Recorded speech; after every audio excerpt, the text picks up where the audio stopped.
ای مؤمنانو، دا شراب، قمار، دا درشلې یعنی نصب شوي تیږې د عبادت لپاره او غشي د بخت ازمایلو په خاطر دا ټول ناولي او شیطاني کارونه دي.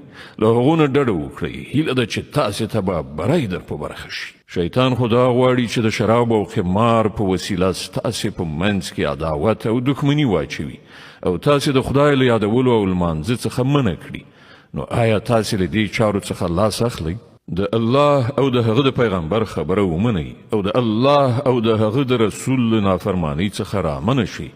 خو که تاسې حکم ته شا کړه وپوهیږئ چې زموږ پر پیغمبر د څرګند حکم رسولو مسؤلیت څوک چې ایمان راوړي او غوره چارې سرته ورسوي هغوی چې مخکې څه خوړلي څښلي وو په هغو به وننیول شي په دې شرط چې په آینده کې له هغو شیانو څخه ځان وژغوري چې حرام کړای شوي دي او پر ایمان ټینګ ودرېږي او ښه کارونه وکړي.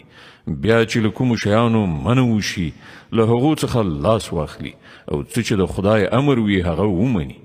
بیا د خدای له ویرې سره ښه کړنلاره ونیسي.